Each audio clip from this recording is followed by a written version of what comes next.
Ruby's voice dripped with disdain as she held up Alina's faded backpack, shaking it like it might fall apart in her hands.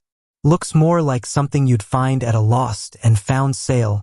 Claire laughed from her perch on the window ledge, her perfectly manicured nails tapping rhythmically on her phone screen. Forget the bag. Have you seen her shoes?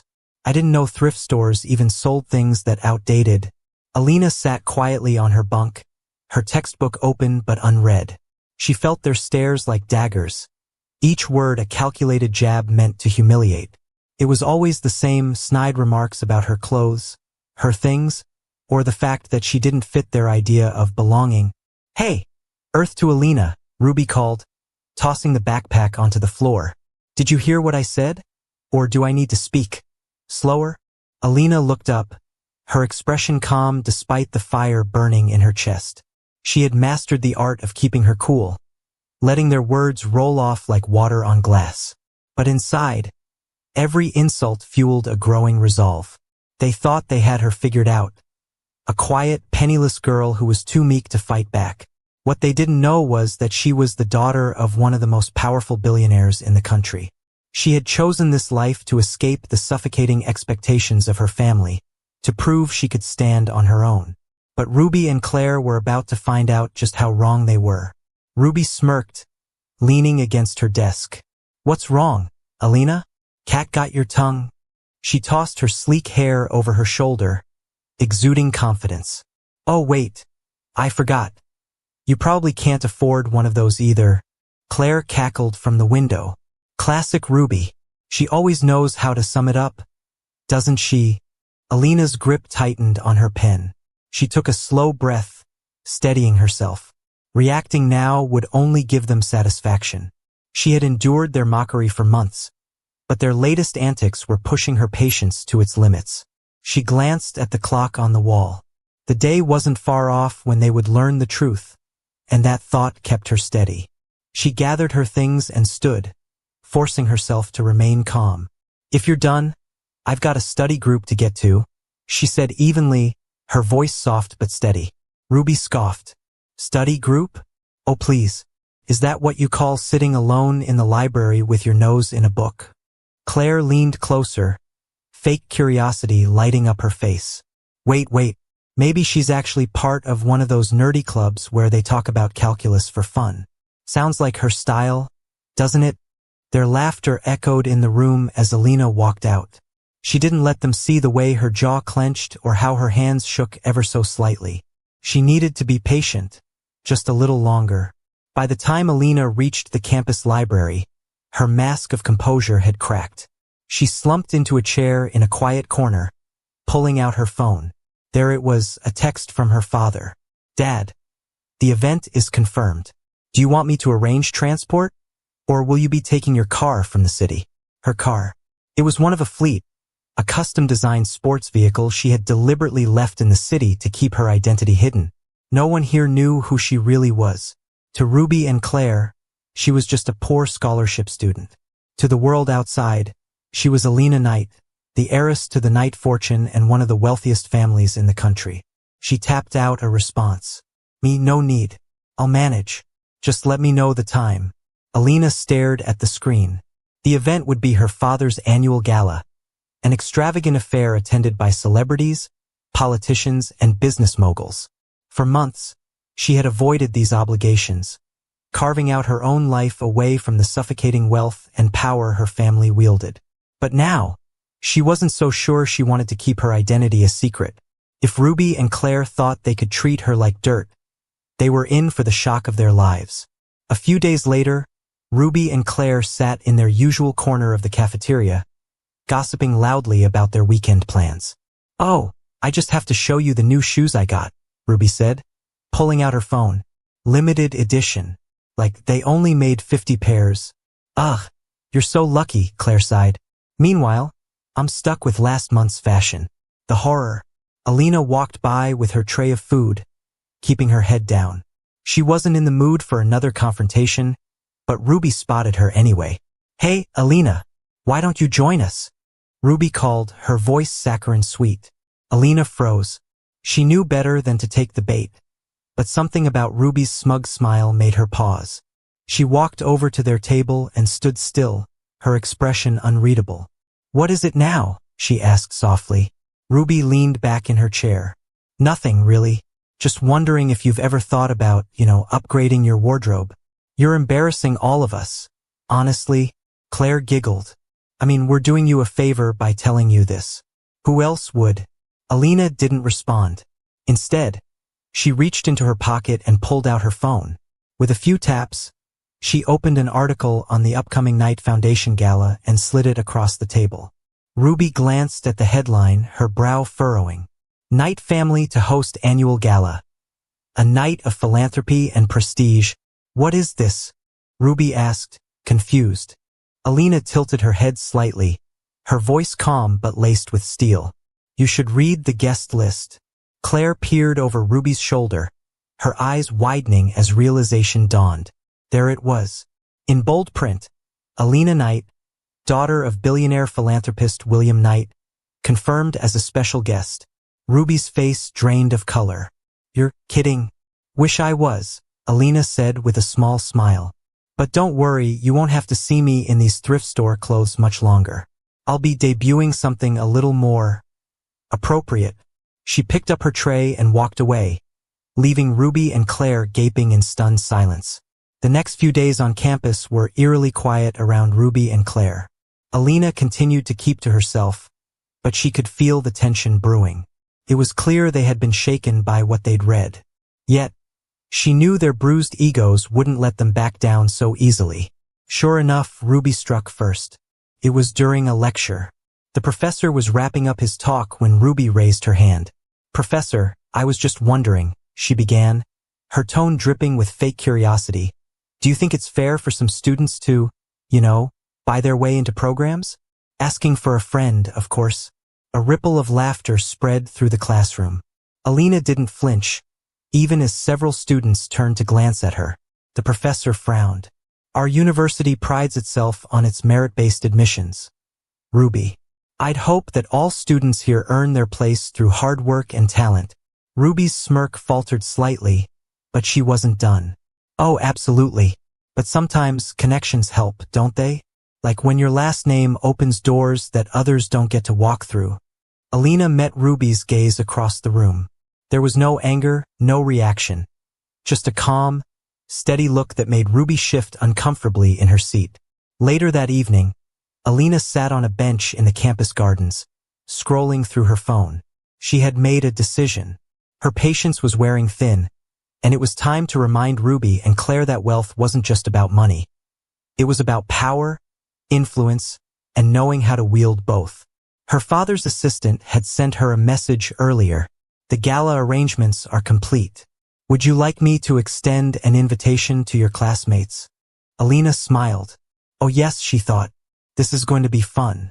The next morning, Ruby and Claire found glossy envelopes slipped under their dorm room door.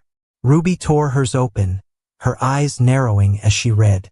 "The Knight Foundation requests the honor of your presence at its annual philanthropy gala. Dress code: black tie." Ruby's face lit up with glee. "Claire, look at this. We're invited to the Knight Gala." Claire gasped, snatching the invitation from Ruby's hands. "No way. Do you know how exclusive this event is? This is like the party of the year." Ruby's excitement dimmed slightly as she glanced at the envelope again. "Wait. Why would we get invited?" Claire shrugged. "Who cares? Maybe they're broadening their guest list this year. Besides, this is our chance to network. Imagine who we could meet." Neither of them realized the trap they were walking into. The night of the gala was nothing short of spectacular. The venue, a sprawling estate surrounded by manicured gardens and glittering fountains, buzzed with energy as luxury cars pulled up one by one. Ruby and Claire arrived together, dressed in their finest gowns, practically vibrating with excitement. "This place is insane," Claire whispered as they stepped inside, their heels clicking on the marble floors. Crystal chandeliers sparkled above them, and the room was filled with well-dressed elites, sipping champagne and exchanging polite conversation. Ruby glanced around, her sharp eyes scanning for anyone famous. "Let's find someone worth talking to," she said, dragging Claire toward the main hall. As they passed a group of attendees, they froze. There, standing at the center of a circle of admirers, was Alina. But she wasn't the Alina they knew. Dressed in an elegant, custom-made gown, her hair styled perfectly, and adorned with jewels that glittered like the night sky, Alina looked every inch the billionaire heiress. She smiled warmly at the people surrounding her, exuding confidence and grace. Ruby's jaw dropped. That can't be her. Claire tugged at Ruby's arm. It is her. What the? Before they could retreat, Alina spotted them. Her smile widened, but there was an unmistakable glint in her eyes. She excused herself from the group and approached them, her steps deliberate and measured. Ruby, Claire, Alina greeted them, her voice calm but carrying an unmistakable authority. I'm so glad you could make it. Ruby scrambled for words. You're the host, Alina finished for her, tilting her head slightly. Didn't I mention that before? As the evening progressed, Alina made sure Ruby and Claire were seated at a table near the center of the hall, where everyone could see them. When it was time for speeches, Alina stepped onto the stage. The room fell silent as she addressed the crowd. Good evening, everyone, she began. Thank you all for joining us tonight. The Knight Foundation has always been about lifting people up, creating opportunities, and fostering kindness. Her gaze swept the room, landing briefly on Ruby and Claire. But unfortunately, not everyone understands the importance of kindness. She continued, her voice steady but carrying an edge. Some people think it's acceptable to look down on others, to judge them based on appearances or circumstances. A ripple of murmurs spread through the audience as Alina's words sank in. Ruby and Claire shifted uncomfortably in their seats, their faces burning with embarrassment. Alina smiled. Thankfully, events like these remind us that true worth isn't about what you wear or where you come from. It's about character.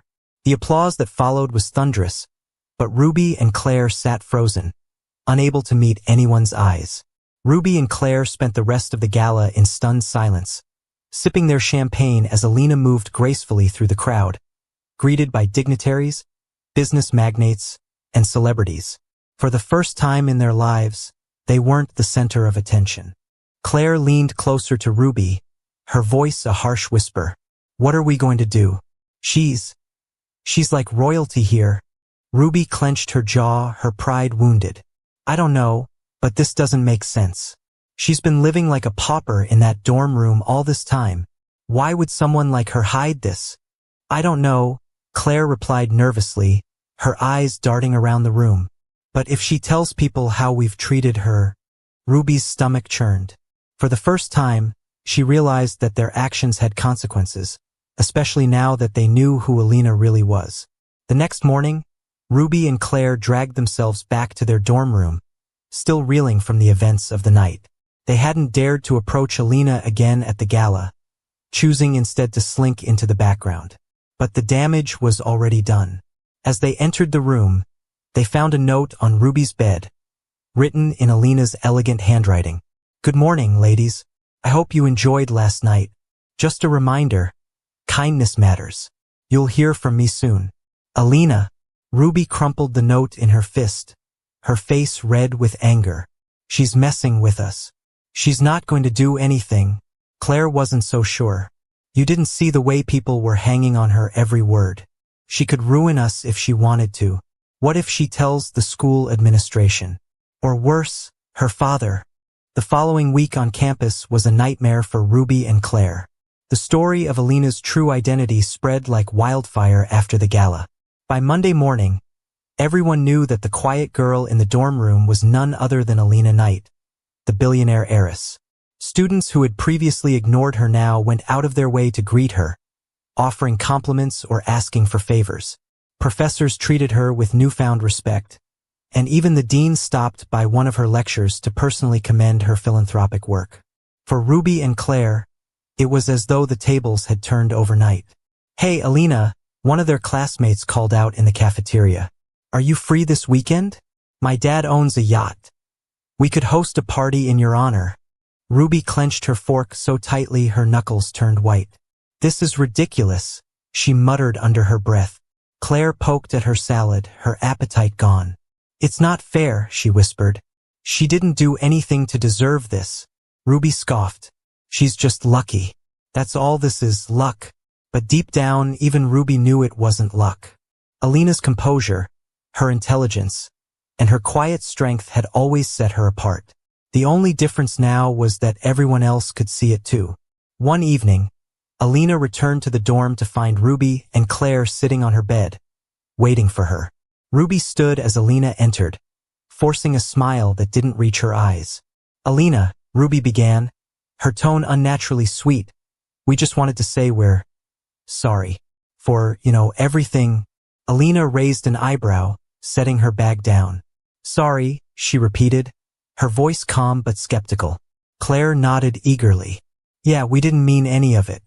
We were just joking around, We didn't realize that I was rich? Alina finished for her, crossing her arms. Ruby and Claire exchanged nervous glances. It wasn't about that, Ruby said quickly. We got off on the wrong foot. But we want to make it right. Alina regarded them for a long moment, her expression unreadable. You want to make it right? She repeated slowly. Yes, Claire said, her voice almost pleading. We'll do whatever it takes. Just, please don't ruin us. Alina tilted her head slightly, as if considering their words. Ruin you? She echoed. What makes you think I'd do that? Ruby hesitated. Well, you could. With your connections and everything. But we're genuinely sorry. Right, Claire? Totally, Claire agreed, nodding vigorously. Alina sighed softly and walked over to her bed. For months, I let you humiliate me because I thought it wasn't worth fighting back. I thought if I stayed quiet, you'd eventually get bored and leave me alone. Ruby and Claire shifted uncomfortably, avoiding her gaze. But now, Alina continued, her voice steady, I realize that letting people walk all over you only makes them think they can get away with it. She leaned forward slightly, her eyes piercing. You two don't get to decide how this ends. I do. The following week, Ruby and Claire received letters from the dean's office. They were summoned for a disciplinary hearing regarding their treatment of a fellow student. Alina hadn't needed to say much. Her reputation alone was enough to prompt the administration to act. By the end of the hearing, both girls were placed on probation, their spotless records tarnished. They were also required to attend sensitivity training and issue a formal apology to Alina in front of the student council. But Alina wasn't finished. Through her family's foundation, she anonymously funded a new scholarship program for underprivileged students. The first recipients were announced at a campus-wide event, with Alina delivering the keynote speech. Ruby and Claire were forced to watch as Alina celebrated the very values they had mocked. Months later, Alina sat in the dorm room she no longer needed to share. Ruby and Claire had moved out after the fallout, unable to face the constant judgment from their peers. As Alina packed her things, preparing to move into an off-campus apartment, she reflected on how much had changed.